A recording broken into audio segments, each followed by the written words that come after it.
day I moved into my new house, the midday sun bore down with a merciless intensity, a blazing orb that transformed the cracked pavement into a shimmering mirage of heat waves.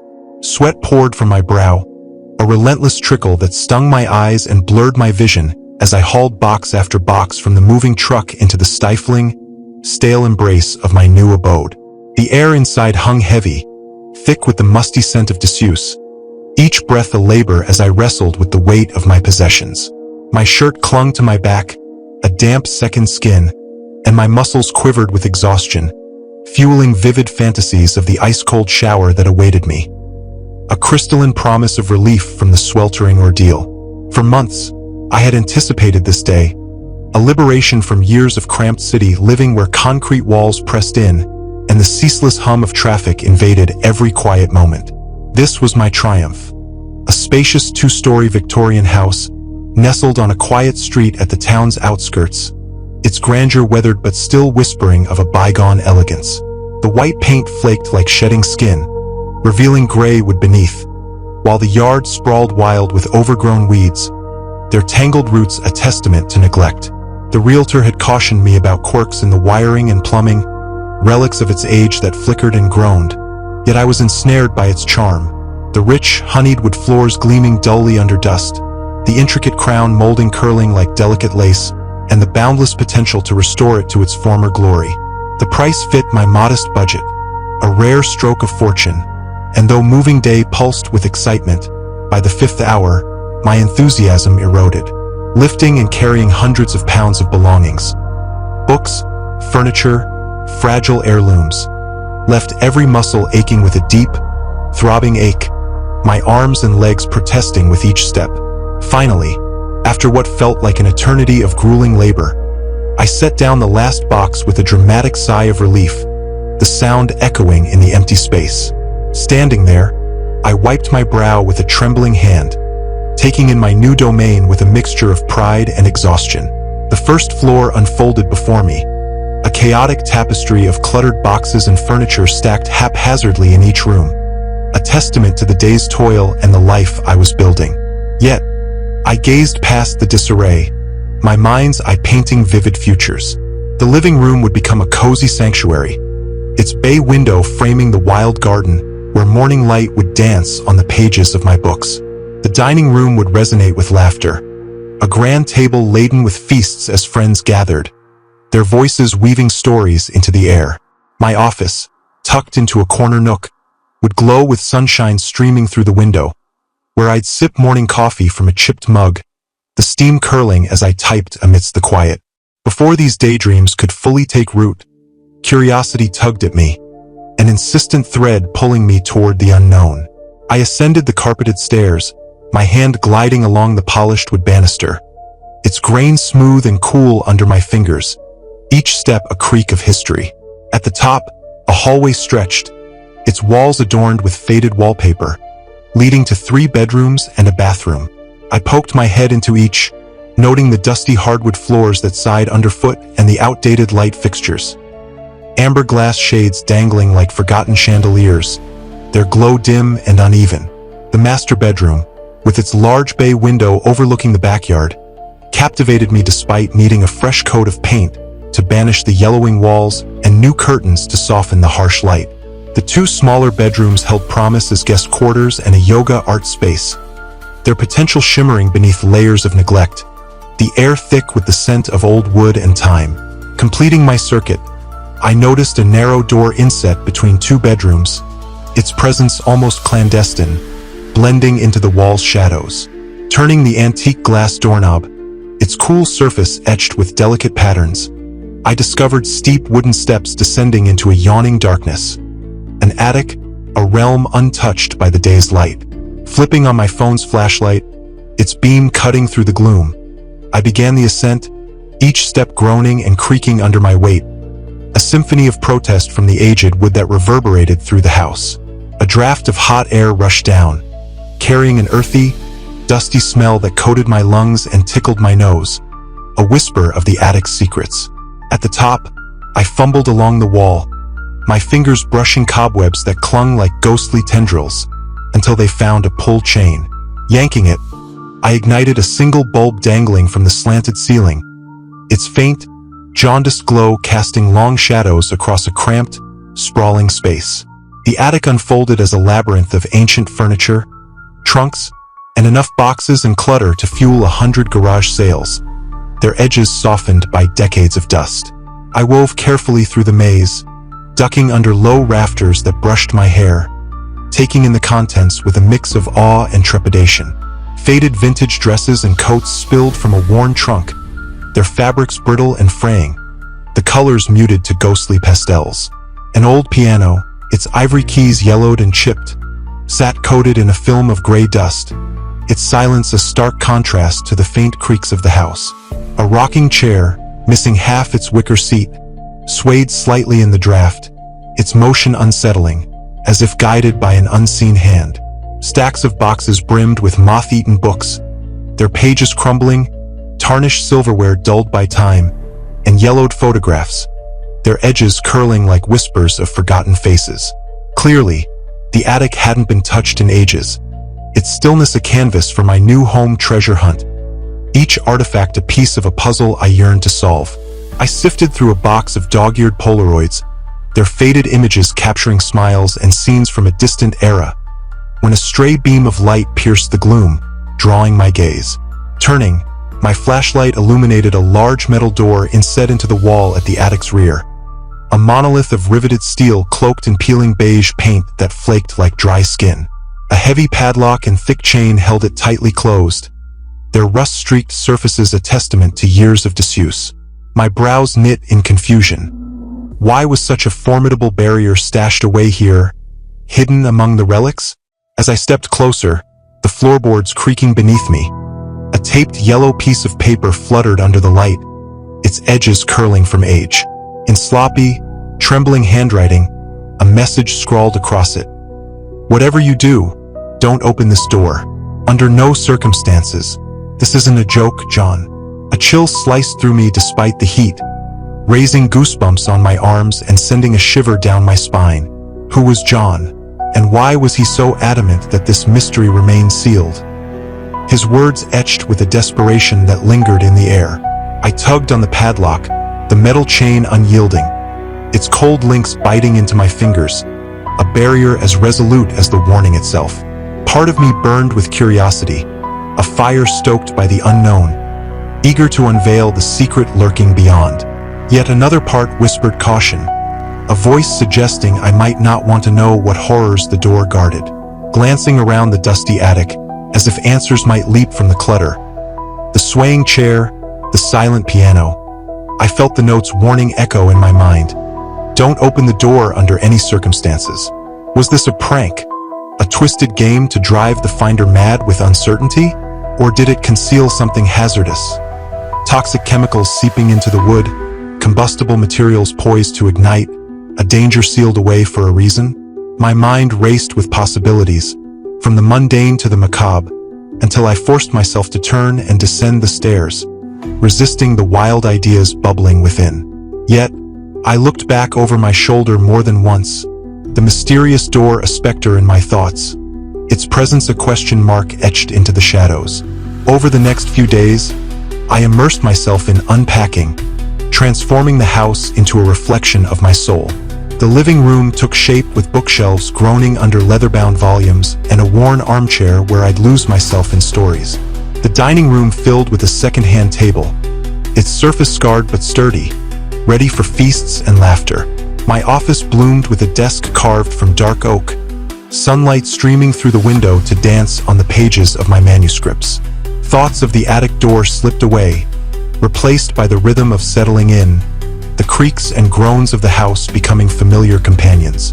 I almost felt settled, the quirks of the wiring and plumbing fading into background noise, a symphony of age I could live with. Late one evening, while arranging my bookshelf in the office, the beam of my flashlight caught a small journal titled Hank's Home Repairs, tucked on a shelf like a forgotten relic, its leather cover cracked and faded. Inside, pages brimmed with plumbing notes in spidery handwriting, electrical diagrams sketched with shaky lines, and recommended contractors scribbled in the margins. Clearly left by the previous owner, a man named Hank who had wrestled with the house's eccentricities.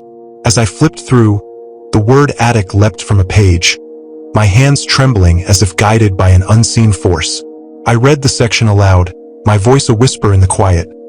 The attic has one normal interior access door leading upstairs, but also one heavy, deadbolted door on southwest wall. Previous owner, JN, installed it. Wouldn't tell me why when I asked. Has it chained up tight with serious locks? Guess he has his reasons. My heart quickened, a drumbeat of realization. John wasn't a stranger but the house's former owner, and he had personally installed that locked door. A deliberate act shrouded in silence, a barrier to keep something out or in. The mystery gnawed at me, a relentless itch beneath my skin, curiosity overtaking the caution that had held me back.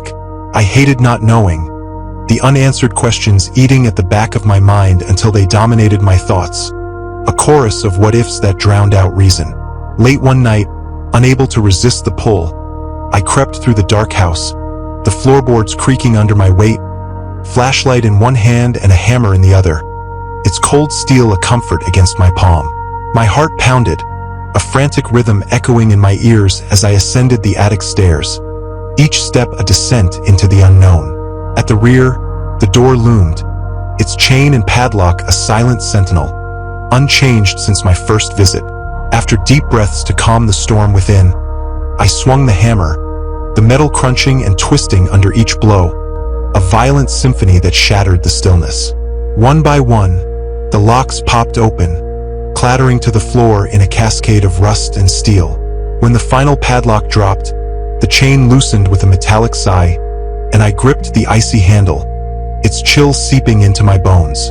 Pulling it open slowly, a draft of stale air rushed out, carrying a powerful stench of decay, rotted wood, mold, and something fouler, that made me gag and stumble back, my stomach churning. Every instinct screamed to flee, to lock the door forever and erase the memory. But I had come too far, the threshold crossed. Stealing my nerves, my breath shallow and ragged, I shone my light inside. Cobwebs dangled like ghostly veils, their silken threads swaying in the draft, and a thick layer of dust coated the floor, undisturbed for decades. The cramped space was empty save for a large ivory-colored box in the center, its surface carved with ornate flowers and vines forming a rectangular lid, the craftsmanship a stark contrast to the decay around it. Despite the decrepit surroundings, the box seemed aged yet undamaged, a relic preserved by some unseen will. Swallowing hard, my throat dry as sand, I held my breath and lifted the lid, the hinges creaking like a cry. A scream of horror rose in my throat, a primal sound that died on my lips as I stared into the box. A glassy human eyeball lay nestled on a bed of rotted velvet, its sightless gaze locking with mine, the pupil dilated in a frozen stare that pierced my soul. Shock jolted through me like electricity, a current that set my nerves ablaze, but then my focus sharpened. It wasn't real, just a fake plastic and glass model, the kind used in optometry classrooms or Halloween stores, its artificial sheen a mockery of life. Relief washed over me, a wave that crashed against the shores of annoyance. This was a prank, a cruel jest by John or someone else to unnerve the curious, a trap laid in the dust. Just then, something caught my eye, a flicker in the periphery that drew my gaze. Turning, I saw all four walls covered top to bottom in strange writing, scrawled in what looked like red paint or blood, the strokes uneven and frantic. In my initial disgust at the stench, I hadn't noticed the horror of the eye blinding me to the greater threat. Stepping closer, my flashlight sweeping over the cryptic messages, I read the words that seemed to pulse with malice. I see you, monster, murderer, you'll pay for what you did, killer, killer, I know what you did. Chills ran through me, a cold that sank into my marrow. What did it mean? The writing wasn't fresh, its edges faded, but it radiated anger and menace, a lingering threat from years past that seemed to watch me even now. John clearly wanted whoever opened this room to feel threatened, afraid, the walls a canvas for his terror. Shaking my head, a mix of annoyance and creeping dread swelling within, I turned to leave, but then spotted a small, stained notebook in the corner, its predictor's logo stamped on the cover like a brand. Hands trembling, I picked it up, the leather cover rough against my skin, opening it with a dread that tightened my chest.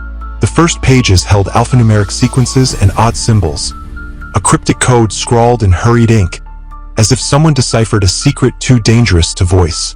Deeper, one phrase repeated in a looping script. I will find it, I'm getting closer, the words a mantra of obsession. Tucked between the pages, a faded newspaper clipping crinkled under my fingers, detailing a local murder at a nearby gas station years earlier. The killer never found. The black and white photo of the crime seen a ghost of the past. Why did John have this? I dropped the notebook, my heart thundering in my chest, the pages fluttering to the floor. This wasn't just a prank. The room delivered a real warning, a message etched in blood and fear. But for whom? Me or John? Stumbling out, almost in a trance, my legs heavy as if wading through molasses. The door slammed shut behind me with a force that reverberated through the attic, the padlock and chain rethreading themselves with a metallic clink that sounded like a lock on my fate. I rushed to my bedroom, checking and double-checking locks, the click of each bolt a fragile shield, sleep eluding me as my mind raced to unravel the discovery. The words killer, killer echoing in the darkness. The next morning, groggy from exhaustion, my eyes shadowed and my body leaden, I called out from work, the excuse a rasp in my throat. Instead, I drove to the local library, its cool, quiet aisles a sanctuary from the chaos in my mind. Scouring microfilm of old newspaper articles, the hum of the machine a steady drone. Hours passed like shadows lengthening until I found a mention in the real estate section. A decade ago, John Peters sold the house quickly, under market value, then vanished, leaving no forwarding address, the transaction a hurried scrawl on the page. The house sat empty and neglected until I arrived, a ghost waiting for a new tenant. John had fled something or someone, his departure a flight from fear. Recalling the wall's threats, killer, killer, I wondered if he hid from the police, a fugitive in his own home, or if a body lay buried in the basement, its silence a mute accusation. Back home, driven by a need to know, I searched for clues, my hands trembling as I rifled through kitchen drawers. In one, I found a small discarded notebook, its pages yellowed and brittle, old journal entries by John, his handwriting a frantic dance across the lines. It's out there watching me at night. I can feel its eyes on me even with the blinds closed. I've tried changing all the locks, but it always gets back in. It's gonna kill me soon if I don't make it stop. I'll find a way to make it stop if it's the last thing I do. I slammed it shut, heart racing, the words a window into his unraveling mind. John wasn't paranoid. He was delusional, his sanity a casualty of the house's secrets. This couldn't be real. There had to be a rational explanation, a thread of logic to cling to. Suddenly, a loud creak sounded above, a groan from the attic that froze me in place. Grabbing a kitchen knife, its blade glinting in the dim light, I crept upstairs, the stairs creaking under my cautious steps. At the attic door, muffled steps and dragging sounds, plus the clinking of metal, suggested an intruder breaking into the sealed room, a violation of the silence I'd left behind. Without thinking, I burst inside, flicking on the light switch, the bulbs glow harsh against the dust. "Hey, stop!" I yelled, my voice cracking, but no one was there. Everything lay still, the thick layer of dust undisturbed, a mockery of my fear. Then what made those sounds? I scoured every inch, my flashlight beam dancing over the piano, the chair, the door, finding nothing but shadows. Uneasy and shaken, I decided I couldn't stay, packing essentials for a hotel, my hands fumbling with clothes and toiletries. Passing the attic door one last time, 2 fresh words scrawled in the dust. "I'm here," turned my blood to ice, echoing John's crazed journal entries about something watching him at night. I ran for the front door, but the lights cut out, plunging the house into inky blackness. The sudden silence a weight on my chest. Paralyzed, I heard slow, heavy footsteps creaking on the attic stairs, each step a countdown to doom. Terror seized me as I fumbled my phone's dim flashlight, its beam trembling in my grasp, revealing a dark humanoid figure swaying at the hall's end, its face obscured by long, stringy hair that hung like a shroud. I screamed for it to leave, my voice a raw plea, lashing out with the knife, but the blade passed through billowing smoke as the figure dissolved, leaving only the echo of my fear. The next hours blurred into a haze. Police arrived, their flashlights cutting through the darkness, searching the house top to bottom, their boots thudding on the floors. They found no signs of burglary or intruders, their faces skeptical as I stammered about the locked room, the writing on the walls, and the shape that vanished into thin air. They chalked it up to stress and an overactive imagination, their notebooks closing with a finality that left me isolated in my truth.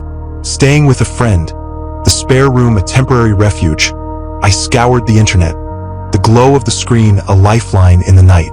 Finally, I found Dr. Elias Beck, a parapsychologist with a reputation whispered in shadowed corners. Meeting him the next day, his office a clutter of books and artifacts, I recounted everything, the diaries, the history, the attic. His grave voice, low and measured, confirmed a dark, inhuman presence, likely summoned by John's occult research, contained by the sealed room. When you opened that door, you broke the seal, releasing something very evil back into our world, he said, his eyes holding mine with a weight that chilled my blood. It will continue its deadly mission. I pleaded for help, my voice breaking, and he agreed to cleanse the house, warning it might be too late, his reluctance a shadow over his promise. At his occult bookstore, shelves groaned with ancient leather-bound texts, their spines cracked with age, and jars of herbs lined the walls, the air thick with the scent of sandalwood candles and secrets best left unknown. When I called, begging for salvation, he agreed to a cleansing ritual, but his grave tone warned me the damage might be irreversible. I couldn't stop thinking about his ominous words, that I had allowed something evil back into this world, a force that should never have been called upon, now free to continue its deadly mission. The weight of it all made my knees weak, a physical manifestation of guilt. What had I done? I thought back to that night, my curiosity a reckless flame as I broke open the attic's sealed door, guided only by an anonymous warning note. How could I have known what would come slithering out of that dark chamber? A horror unleashed by my own hand. I should have fled the house that very night after finding the first clues. The hidden room, the ravings scrawled on the walls, the fake eyeball in the box. But instead, I kept digging deeper, a moth drawn to a flame, until it was too late. The shop's bells jingled, jolting me from my thoughts, and Dr. Beck stood in the doorway, his gray eyes peering at me from under bushy white brows, a figure carved from wisdom and dread. Silently, he motioned for me to follow him to the back room. Heavy velvet curtains blocking all daylight, the air heavier still. We sat at a round table draped in purple cloth, shelves overflowing with skull candles, aromatic oils, fearsome statues, and books so old I feared to breathe on them, their pages whispering of forbidden knowledge. Dr. Beck's expression remained grim as he explained his plan. I cannot destroy what you've unleashed, but only contain it once more within the sealed chamber, he said, his voice a low rumble. My heart sank, a stone dropping into a well, but I nodded in understanding. He went on, his words a warning etched in the air. My ritual could draw the entity's rage as it resists being captured again. You must not interfere no matter what happens. I will be in a trance state to focus my will against its own. The battle will not be of this earthly plane.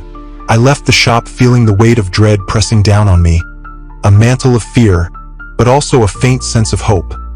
Maybe Dr. Beck could force the evil presence back into the attic and seal it away forever this time. I desperately prayed he was right, that it wasn't already too late. We arrived at my house as dusk settled, the sky bruising into deep purples and grays, the house looming like a sentinel against the fading light. I led Dr. Beck up to the attic by the glow of his lantern, its flame casting dancing shadows on the walls. The door cracked open, its chain and padlock lying broken on the floor just as I had left it that fateful first night. The air had a bone-chilling stillness, as if the house itself held its breath, the silence a prelude to something unseen. Dr. Beck withdrew several items from his bag. A brass bowl etched with arcane symbols, candles dripping with wax, a dagger with a hilt of blackened bone, and bottles of oils that shimmered with an otherworldly sheen. I watched in silence, my breath shallow, as he arranged them in a circle and began chanting in an ancient tongue, the words a guttural melody that seemed to vibrate through the wood.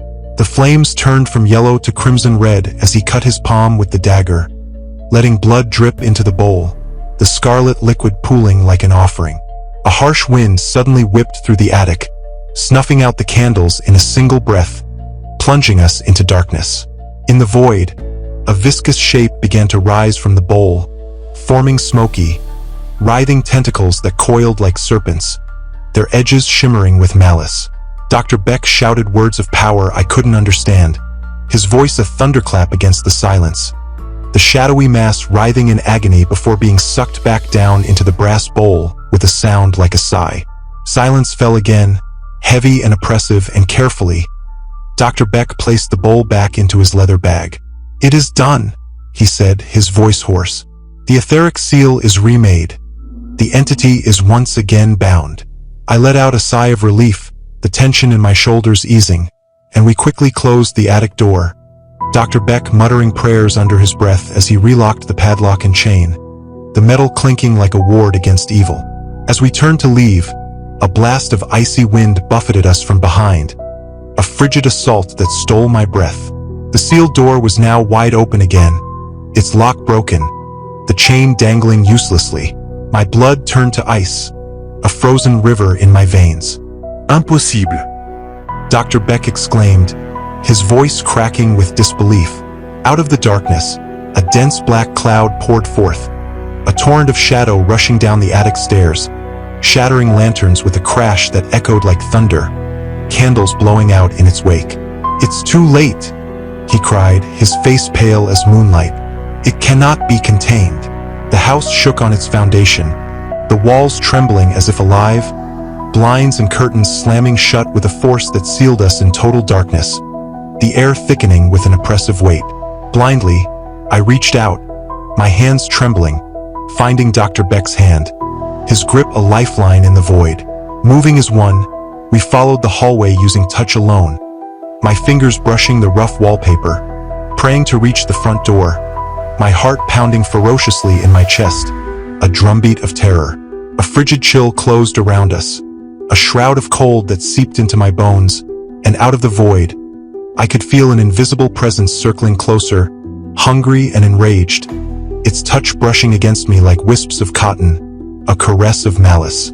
I broke into a panicked sprint, pulling Dr. Beck along, my breath coming in gasps, until my hands landed on the front door knob, its cold metal a salvation.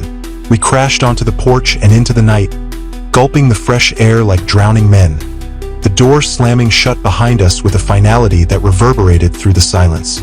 Moonlight revealed the house had fallen deathly still, as if it had swallowed the entity back into its depths, but I knew better. It had escaped into the world, freed by my hand. Dr. Beck, pale and shaken, his eyes hollow with defeat, said this was beyond anything he'd ever encountered. He implored me again to leave this place and never return, the look on his face telling me he feared there would be no stopping what had been released, a terror now loose upon the earth. I drove us back to his shop, the night pressing against the windows, where I begged him for safeguards to protect myself and others from the entity. Reluctantly, he gathered various herbs, sage and rosemary tied with twine, crystals that glimmered with faint light, and talismans etched with sigils, handing them to me with a heavy sigh. But his eyes warned me these would only delay the inevitable, not stop the force I had unleashed. Before I left, he gripped my shoulders, his hands trembling, pleading with me one last time to get as far from that house as possible. I saw stark fear in his eyes, a mirror to my own, and he pressed a pendant into my hand, its silver surface warm against my skin, insisting I wear it always for protection.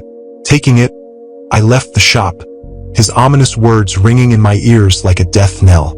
Over the next weeks, I settled into a motel, the room a sterile cage, but I found no peace. My sleep was plagued by nightmares of being suffocated by a black vapor, its tendrils wrapping around my throat, and I jolt awake struggling to breathe, the dreams a warning that sooner or later it would find me. I spent my days in the local library, the stacks a labyrinth of knowledge, trying desperately to research the entity and a solution. Hidden in the archives, I uncovered scattered town records alluding to my house's dark history. Evil rituals, disappearances, murders stretching back centuries to when it was first built. The original colonial-era owners were rumored to be occultists and witches, their black magic rites summoning something unnatural. The houses would came from trees in an old-growth forest they claimed was a place of power, a nexus of dark energy that bound the entity to the structure through the decades, until I came along, an unwitting key to its release. Piecing it all together, I grasped the full horror of what I had awoken. An ancient evil that should never have entered this world, its presence a stain on the earth. In my research, I came upon tales of a secret religious order dedicated to fighting such forces. The Order of St. Lucian, called by the Vatican centuries ago to stand guard against witches, demons, and black magic. If anyone knew how to banish the entity for good, it was them. It took weeks, navigating obscure texts and messages on the dark web, their cryptic threads a lifeline, until I made contact with the order and begged their help. They reluctantly agreed to send someone to assess the situation and assist if possible, and I nearly wept with relief, a tear tracing a path down my cheek. A few days later, a representative named Father Gareth arrived at my motel, his young face weathered by experiences beyond his years, his eyes holding a depth that spoke of too much seen. We sat inside my room, door bolted, curtains drawn, the air thick with unspoken dread. In hushed whispers, I told him everything, the diaries, the history, the attic, Dr. Beck. My voice a threadbare confession. He listened, brow furrowed, taking notes in Latin, the scratch of his pen a rhythm against the silence. When I finished, he leaned back, looking troubled. "I know what this presence is," he said gravely. "You are right, it is an ancient evil from a time before recorded history. Cannot be allowed to remain free in this world." I saw my own fear reflected in his eyes, a shared recognition that there was only one option left. The next night, we pulled up near the house under moonlight, its silhouette darker than the night sky surrounding it, a void against the stars. Taking only consecrated weapons and equipment, a crucifix gleaming with holy oil, a vial of blessed water, and a scroll inscribed with ancient sigils. We approached slowly, the overgrown lawn crunching underfoot. An unnatural silence smothered the street, the absence of crickets or wind a portent of what awaited. The purity of our presence would draw it out, Father Gareth had warned, and as we crossed the lawn, the windows exploded outward, glass raining down like shattered stars, the sound a cacophony that shattered the stillness. We shielded ourselves, shards cutting the air, and kept moving, his voice steady as he began chanting in Latin, holding the crucifix overhead like a beacon. The front door creaked open, revealing pitch blackness, our flashlight beams swallowed by the dark, unable to penetrate its depth. Father Gareth warned me to stay close, his hand a guide, and instructed me to keep reciting the prayers he had taught me, their words a shield against the unknown. Step by step, we moved through the inky black hallway, our voices echoing, a blistering cold wind swirling around us, my pendant burning fiery hot against my chest, a brand of protection. Father Gareth shouted into the void, demanding the entity show itself, and in response, the walls violently shook, floorboards ripping free and crashing around us, a storm of wood and dust. But we pushed back with faith and divine will, dispelling the rage, furniture toppling and picture frames shattering, their glass a mosaic of destruction. Yet we remained unharmed as we slowly climbed the stairs, clearing each step with cautious reverence. At the top, the attic door hung open, beckoning us nightmarishly to enter, its darkness a maw waiting to consume. Father Gareth raised the scroll, its sigils glowing faintly, and we recited a banishment prayer in unison, our voices a chorus against the abyss. A roaring wind answered, snuffing out our flashlights and slamming the attic door shut, sealing us in perfect darkness. The entity slammed into us from all sides like a tornado, its presence a physical weight, and we stood back to back, holding our consecrated ground, continuing the prayers despite demonic shrieks of fury that clawed at our ears. A blinding white light suddenly burst forth, shielding us from the attack, its radiance a barrier against the dark. And as it engulfed the hallway, the bedroom doors flew open at once. The entity emerged from the abyss within each room, taking shape as a colossal being rising to the ceiling, its form writhing and convulsing, glowing eyes of hatred forming in the swirling void of its face. It opened a cavernous mouth, a portal to oblivion, to swallow our souls at the precipice between life and death. Father Gareth held forth a glowing vial, his voice a thunderclap. By the divine blood of the holy martyrs, I command thee back. A deafening, inhuman scream filled the house, a sound that vibrated through my bones, as the light tore through the demonic presence, dissolving its form into smoke, the tendrils dissipating like morning mist. For a moment all was silent and still, the air purified, the weight lifted. Then one final ominous rush of wind blew out our candles as the entity shot back downward into the very earth, its departure a seismic shudder. Somehow we had forced it to depart this world, but as we caught our breath amid the wreckage, broken wood, shattered glass, the scent of ozone, Father Gareth spoke again in the darkness, his voice a weary whisper. It will return one day. We have only delayed its evil purpose.